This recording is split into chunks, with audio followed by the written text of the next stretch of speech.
Hello Cancer, welcome dito sa aking channel. Kapalaran na Day. Welcome guys. Alamin natin kung anong messages, vibration, gabay energy para sa lahat ng Cancer, November 1 to 15, 2024. Okay, tingnan natin Cancer. Dalawa yung gustong lumabas sa'yo. Oh, so same sa ito ay pareho sa Scorpio and ito yung sa'yo. So, sinasabi sir dito, Cancer, na amplify your positive emotion. If masaya ka, spread positivity and good vibes. If ano yung nararamdaman mo, excitement, i-share mo yan. Ipakita mo, ilabas mo para, kasi pag nakakita tayo, di ba, pag nakakita tayo nakangiti, parang gusto din nating tumawa, ngumiti. Pag may natatawa din tayo, parang gano'n. So, amplify, spread positive emotion. And number 4, para itong for absorbs, itong pause, or pwedeng the hermit. These 2 weeks, pwedeng first week or second week ng November, Cancer, may kailangan kang pag-isipan, kailangan mong umupo, kailangan mong mag-meditate, mag-contemplate, kailangan mong mag-pause, maghintay muna, kailangan mong huwag magmadali. Parang yun yung sinasabi sa'yo. Okay? Huwag kang magmamadali. Pause. May kailangan kang desisyon na kailangan na i-pause muna. Huwag mo nang i-pursue this first 2 weeks ng November. Hindi ko alam kung ano. Ikaw lang nakakaalam dyan. May iba na kailangan magpahinga. Okay? Magpahinga. 11 is manifestation. And, so, nakikita ko sir dito na naka-reverse to, na 5. Ibig sabihin yan, yung mga Cancer na nagbabalak na magkaroon ng additional member ng family. Like, yung ibang gusto magpakasal. Gusto mo magpakasal this week or next week. Ihang mo daw muna. Or yung iba na gustong lumipat ng bahay, ihang mo daw muna. Nakikita mo to, meron kayong parang ginagawa sa buhay nyo na gusto nyo patatagin yung foundation mo. So, like example, may work ka na, meron ka pang additional sidelines. Diba? Meron kang mga sidelines, meron kang mga part-time na gusto mong makatulong, makapag-add ng income.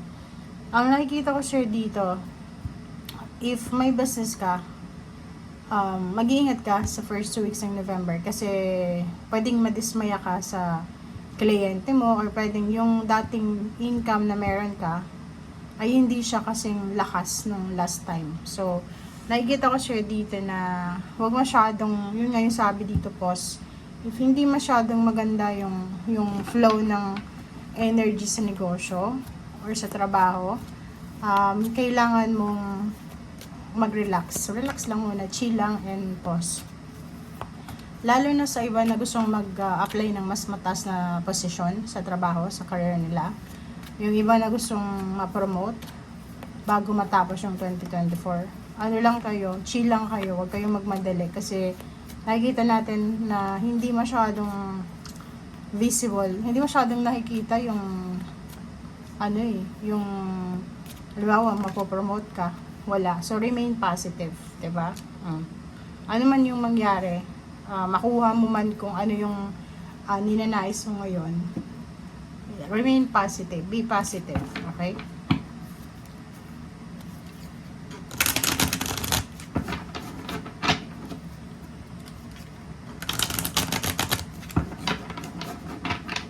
Masaya ka man or hindi, maging positibo ka. Dumating man or hindi ang gusto mong dumating, maging positibo pa rin.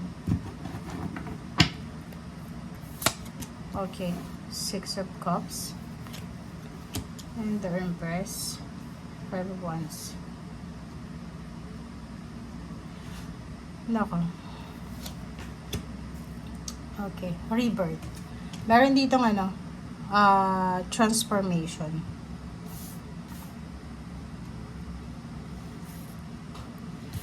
Okay, so kung makikita mo dito sa 4 cards mo, sinasabi na maraming magbabalik sa'yo.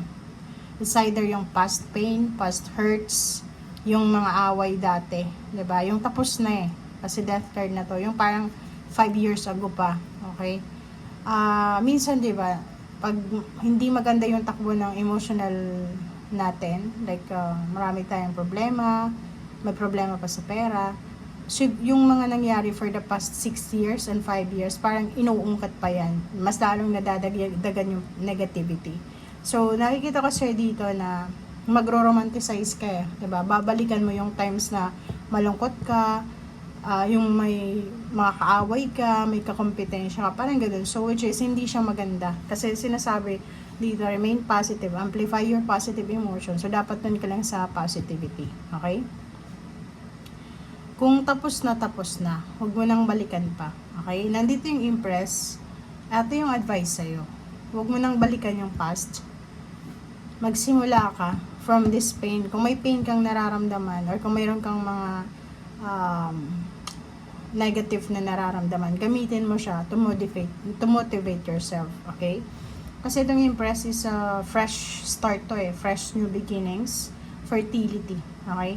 So, nakikita ko na siguro may mga baby na mako-conceive dito this month, November. Meron din ditong mga relationship na posibleng magkakompetensya dati, magkagalit dati, magkaaway dati, na posibleng mag-recover. Okay, maka-recover sila. Magpatawaran, ay pwedeng magkaroon ng second chance. 5 of Cups, 7 of Swords, 9 of Swords. Nakikita ko sa'yo dito na meron kang panghihinayang. Parang nakikita ko yung regrets. Punong-puno ka ng regrets. And nakikita ko rin sa'yo dito na natatakot ka. Na baka traidorin ka. Parang ganon. And nakikita ko sa'yo dito na nasa 9 of Swords ka. Parang hindi ka makatulog sa gabi sa kakaisip. Nangihinayang ka eh. Siguro may nagawa kang hindi maganda na natatakot ka na baka bumalik sa'yo.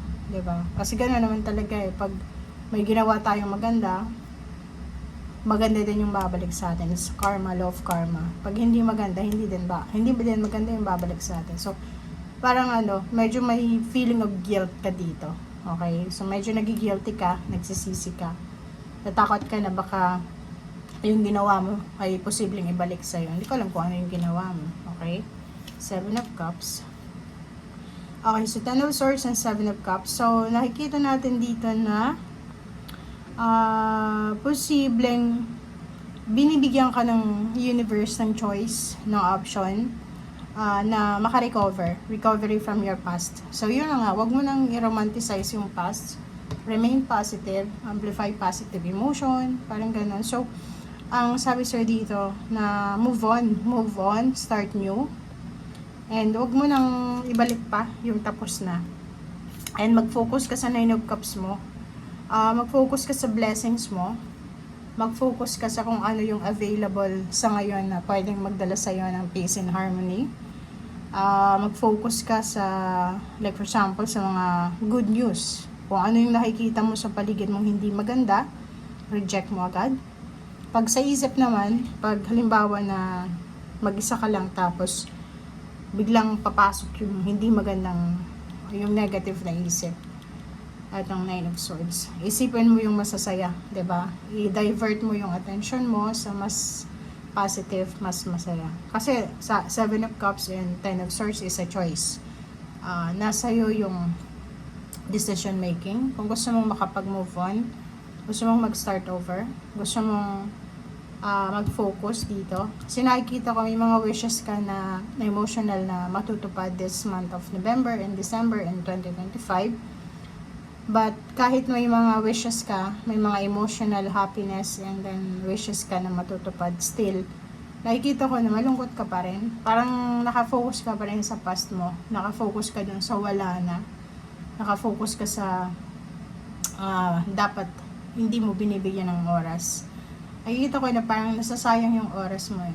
Sa pag-iisip ng pag-entertain ng negative thoughts, negative emotion, parang ganun. So, useless yun guys. Dito ka na mag-focus sa mga blessings mo. Okay? Huwag ka nang bumalik dyan sa mga past na yan. Kasi hindi na yan kahit balikan mo pa yan, wala nang mangyayari. Kasi past is past na. Okay? So, i-welcome mo na yung new beginnings, yung fertility, yung fresh start, and move on. Okay? Thank you. Bye!